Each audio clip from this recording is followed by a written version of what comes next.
2026ના relative current અફેર્સની discussion આ વિડીયોમાં આપણે કરવાના છીએ, તો છેલ્લે સુધી વિડીયો સાથે બની રહેજો. કરંટ અફેર્સ ઇમ્પોર્ટન્ટ ટોપિક છે, દરેક એક્ઝામમાં પ્રશ્ન પૂછવામાં આવે છે. ટોપિક પર આવીએ. ક્વેશ્ચન નંબર 1 છે, હાલમાં વિશ્વ શરણાર્થી દિવસ ક્યારે ઉજવવામાં આવ્યો? તો મિત્રો દર વર્ષે 20 જૂનના રોજ વિશ્વ શરણાર્થી દિવસ ઉજવવામાં આવે છે. સંયુક્ત રાષ્ટ્ર દ્વારા શરણાર્થીઓના હકો, સાહસ અને સંઘર્ષને સન્માન આપવા માટે આ દિવસ મનાવાય છે. હાલમાં 14મી મિસ ગ્રાન્ડ ઇન્ટરનેશનલ 2026 કયા દેશમાં યોજાશે? તો મિત્રો આપણા દેશ ભારતમાં યોજાશે. મિસ ગ્રાન્ડ ઇન્ટરનેશનલ 2026 સત્તાવાર રીતે ભારતમાં યોજાશે. એડિશન છે મિત્રો 14મી. આયોજન છે ઓક્ટોબર 2026. મુખ્ય શહેરો જયપુર, આગ્રા અને ન્યૂ દિલ્હી ખાતે. મિત્રો ભારતની વાત થઈ તો અમદાવાદમાં યોજાયેલી વિશ્વ યોગાસન ચેમ્પિયનશિપ 2026માં ભારત પ્રથમ સ્થાન મેળવ્યું. ભારતે એસએફએફ મહિલા ચેમ્પિયનશિપ 2026નો ખિતાબ જીત્યો. ભારતીય પુરુષ હોકી ટીમ અંડર-18 એશિયા કપ ખિતાબ જીત્યો. ભારતમાં એડવાન્સ પ્રોસ્ટેટ કેન્સર માટે પ્રથમ રેડિયો લિગેન્ડ થેરેપી શરૂ કરવામાં આવી. ભારત વિશ્વનું ત્રીજું સૌથી મોટું ઉડ્ડયન બજાર બન્યું. જવાહરલાલ નહેરુ બંદરને ભારતનું શ્રેષ્ઠ કન્ટેનર બંદર જાહેર કરવામાં આવ્યું. ભારત વિશ્વનું બીજું સૌથી મોટું સૌર ઉર્જા વિકાસ બજાર બન્યું. હાલમાં કયા રાજ્યમાં પૂર્વોત્તરના સૌથી મોટા ઓર્ગેનિક મસાલા પ્રોસેસિંગ પ્લાન્ટનું ઉદ્ઘાટન કરાયું છે? તો રાઈટ આન્સર છે મિત્રો આમાં મેઘાલય રાજ્યમાં. મિત્રો સ્થાન છે મેઘાલયના રી ભોઈ જિલ્લાના ભોઈચુંગબોંગ ખાતે. બરાબર, ઉદ્ઘાટન કર્યું છે કેન્દ્રીય નાણામંત્રી નિર્મલા સીતારમણ દ્વારા. ક્ષમતા છે આ પ્લાન્ટ વાર્ષિક આશરે 10,346 મેટ્રિક ટન મસાલા પ્રોસેસ કરવાની ક્ષમતા ધરાવે છે. હાલમાં કયા રાજ્યની જસદણ પટારીને જીઆઈ ટેગ મળ્યો છે? તો મિત્રો ગુજરાતની છે જસદણ પટારી, તમે જોઈ શકો. બરાબર, આ મિત્રો બાજોડ છે જસદણ પટારી અને આ સિંધુક છે. બરાબર, તો જસદણ પટાણી જીઆઈ ટેગ મળ્યો. હવે એના વિશે થોડીક માહિતી આપું તમને. તો ગુજરાતના રાજકોટ જિલ્લામાં આવેલું છે મિત્રો જસદણ તાલુકો. બરાબર, ત્યાંની પ્રખ્યાત પરંપરાગત હસ્તકલા જસદણ પટારી વર્ષ 2025-26 માટે જીઆઈ રજિસ્ટ્રી તરફથી ભૌગોલિક સંકેત એનાયત કરવામાં આવ્યું છે. જસદણ પટારી એક પરંપરાગત લાકડાની સુશોભિત પેટી છે. મહત્વે શાગ અને લાકડામાંથી બનાવવામાં આવે છે. તેના પર પિત્તળ, તાંબુ અથવા અન્ય ધાતુની કારીગરી કરવામાં આવે. અગાઉ તેનો ઉપયોગ દહેજ, ઘરેણાં અને કિંમતી વસ્તુઓના સંગ્રહ માટે થતો હતો. હાલમાં કયા રાજ્યમાં સંશોધકોએ લગભગ 15 મિલિયન વર્ષ જૂના જીવાશ્મ એટલે કે ફોસિલ્સ શોધી કાઢ્યા છે? તો રાઈટ આન્સર છે મિત્રો ઓડિશા ખાતે. ઓડિશાના બારીપડા વિસ્તારમાં સંશોધકોએ લગભગ 15 મિલિયન વર્ષ જૂના મિયોસીન યુગના દરિયાઈ જીવાશ્મો શોધી કાઢ્યા. આ જીવાશ્મોમાં શાર્કના દાંત, કશેરુઓકા માછલીઓના અવશેષો અને અન્ય દરિયાઈ સજીવોના અવશેષ સામેલ છે. આ શોધ દર્શાવે છે કે હાલનો બારીપદા વિસ્તાર ક્યારેય સમૃદ્ધ વિસ્તાર હતો. સમુદ્રી હેઠળ હતો. હાલમાં નવા ફોજદારી કાયદાઓ પર ન્યાય સંહિતા પ્રદર્શનનું ઉદ્ઘાટન ક્યાં થયું? તો મિત્રો એ પુડુચેરી ખાતે થયું છે. નવા ફોજદારી કાયદાઓ પર આયોજિત ન્યાય સંહિતા પ્રદર્શનનું ઉદ્ઘાટન પુડુચેરીના બીચ રોડ ખાતે કરવામાં આવ્યું હતું. આ પ્રદર્શનનું ઉદ્ઘાટન લેફ્ટનન્ટ ગવર્નર કે કૈલાસનાથન અને મુખ્યમંત્રી એન રંગાસ્વામી દ્વારા કરાયું. હાલમાં CBN @361 ડિગ્રીઝ પોલીમેથ નામની પુસ્તકનું વિમોચન થયું છે. આ પુસ્તકના લેખક કોણ છે? પુસ્તક છે મિત્રો CBN @361 ડિગ્રીઝ પોલીમેથ. બરાબર, રાઈટ આન્સર છે મિત્રો સક્કામુરી શ્રીનિવાસ પ્રસાદ. CBN @361 ડિગ્રીઝ પોલીમેથ એ આંધ્રપ્રદેશના મુખ્યમંત્રી એન ચંદ્રબાબુ નાયડુના નેતૃત્વ, વહીવટી શૈલી અને તેમના રાજકીય જીવનના નિર્ણયો પર આધારિત એક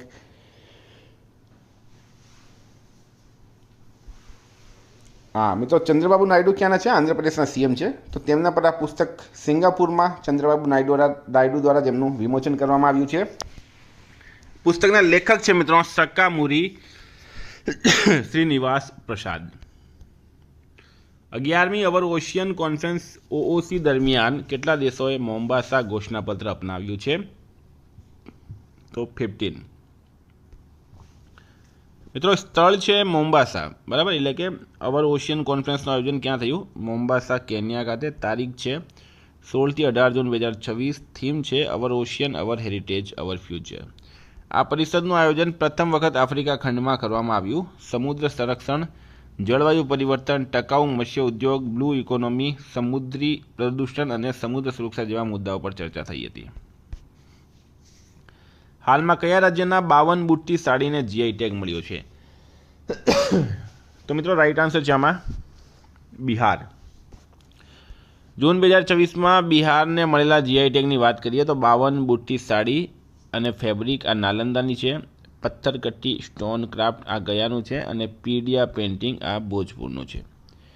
માનવ મગજનો 3D એટલાસ એન્કર કોણે વિકસાવ્યો છે? તો આઈઆઈટી મદ્રાસ દ્વારા વિકસાવવામાં આવ્યો. એન્કર એ માનવ મગજનો બ્રેન સ્ટેમનો વિશ્વનો સૌથી વિગતવાર 3D એટલાસ છે. પૂર્ણ નામની વાત કરીએ તો atlas of neurochemical characterisations of the human brain stem with 3D reconstruction. વિકાસ કરતા સંસ્થાની વાત કરીએ તો ઇન્ડિયન ઇન્સ્ટિટ્યૂટ ઓફ ટેકનોલોજી મદ્રાસના સુધા ગોપાલકૃષ્ણન બ્રેઇન સેન્ટર દ્વારા વિકસાવવામાં આવ્યો. હાલમાં આરબીઆઈ અને એસબીઆઈના નોન એક્ઝિક્યુટિવ ડાયરેક્ટર તરીકે કોની નિમણૂક કરવામાં આવી? તો સંજય લોહિયા. નાણાકીય સેવા વિભાગના સચિવ સંજય લોહિયાને ભારતીય રિઝર્વ બેંક અને સ્ટેટ બેંક ઓફ ઇન્ડિયાના કેન્દ્રીય બોર્ડમાં director, non executive director, government nominee director તરીકે નિયુક્ત કરવામાં આવ્યા છે.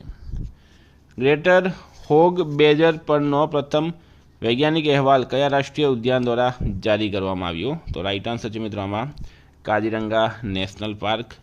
અભ્યાસમાં ઓછામાં ઓછા 55 ગ્રેટર હોગ બેજરની હાજરી નોંધાઈ છે.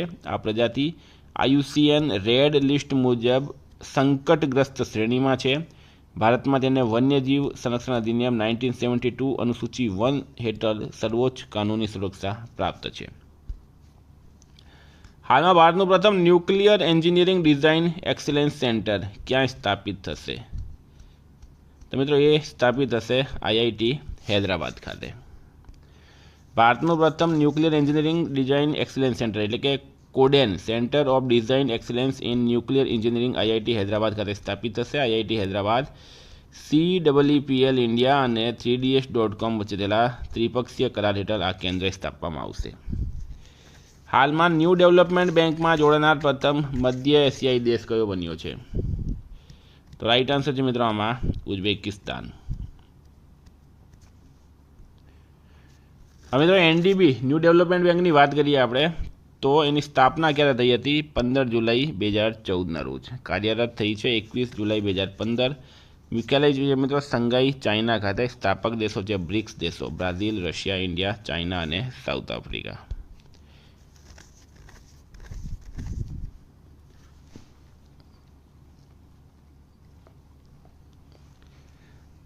મિત્રો ઉઝબેકિસ્તાન 5 જૂન 2026ના રોજ સત્તાવાર રીતે એનડીબીનું સભ્ય બન્યું. તે એનડીબીમાં જોડાનાર પ્રથમ મધ્ય એશિયાઈ દેશ બન્યો છે. ઉઝબેકિસ્તાન એનડીબીનો 10મો સભ્ય પણ બન્યો. આ તમારે ખાસ યાદ રાખવાનું છે, 10મો સભ્ય બન્યું છે.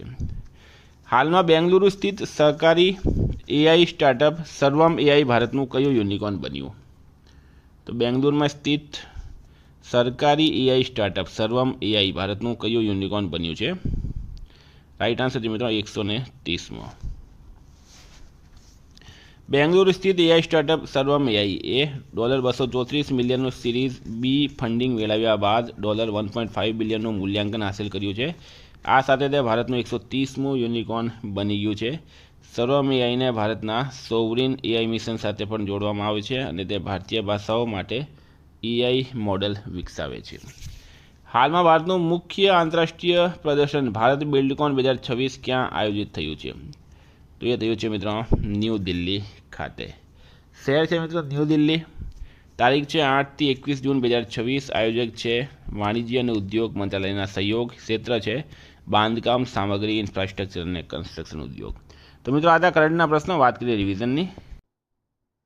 તો 20 જૂન 2026 આપણે આવી ગયા રિવિઝન પર. વિશ્વ સિકલ સેલ દિવસ ક્યારે ઉજવવામાં આવ્યો? 19 જૂને.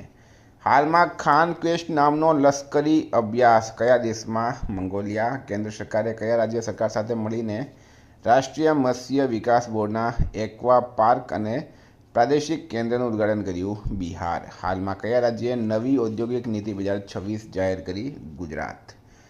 કયા રાજ્યના કાલી ટાઈગર રિઝર્વમાં એક નવો વન જીવાત મળી આવ્યો? કર્ણાટક. હાલમાં Bihu Peppa national green hydrogen mission હેઠળ ભારતનું ગ્રીન હાઇડ્રોજન સર્ટિફિકેશન પોર્ટલ કોણે શરૂ કર્યું? પ્રહલાદ જોશીએ. કયા રાજ્યમાં ભારતનું સૌથી ઊંચું પવન ટર્બાઇન સ્થાપિત કરવામાં આવ્યું છે? કર્ણાટકા. હાલમાં સેપલિંગ ડાયલોગ 2026નું આયોજન ક્યાં થયું? અમદાવાદ. કૃષિ જૈવ વિવિધતા નિષ્ણાંત સમિતિના અધ્યક્ષ તરીકે કોની નિમણૂક કરાઈ? પીએલ ગૌતમની. કયા રાજ્યની મુંડા જ્વેલરીને જીઆઈ ટેગ મળ્યો? Jharkhand. QS world university ranking 2027માં કઈ સંસ્થાને ભારતની ટોચની શૈક્ષણિક સંસ્થા જાહેર કરાઈ? આઈઆઈટી દિલ્હી. હાલમાં કયા દેશે સોશિયલ મીડિયાનો ઉપયોગ કરવા માટે લઘુત્તમ ઉંમર 15 વર્ષ નક્કી કરી? યુએઈ. હાલમાં રાષ્ટ્રીય આંકડાકીય આયોગના અધ્યક્ષ તરીકે કોની નિમણૂક કરાઈ? શૈવલ ચટ્ટોપાધ્યાય. કયા રાજ્યની 11 શાળાઓને સ્વચ્છ અને હરિયાળી શાળા રેન્કિંગની રાષ્ટ્રીય યાદીમાં સામેલ કરવામાં આવી? ઉત્તર પ્રદેશ. એમએસએમઈ મંત્રાલય પ્રથમ બ્રિક્સ એમએસએમઈ ફોરમનું આયોજન કરશે આગ્રામાં. મિત્રો, ગઈકાલે પ્રશ્ન પૂછાયું બોન ક્લાઇમેટ કોન્ફરન્સ 2026નું આયોજન જર્મનીમાં થયું હતું. આજનો પ્રશ્ન છે હાલમાં બિહુ પેપાને જીઆઈ ટેગ મળ્યો તે કયા રાજ્યનું પરંપરાગત વાદ્ય યંત્ર છે? એનો જવાબ તમારે કમેન્ટ બોક્સમાં જણાવવાનું.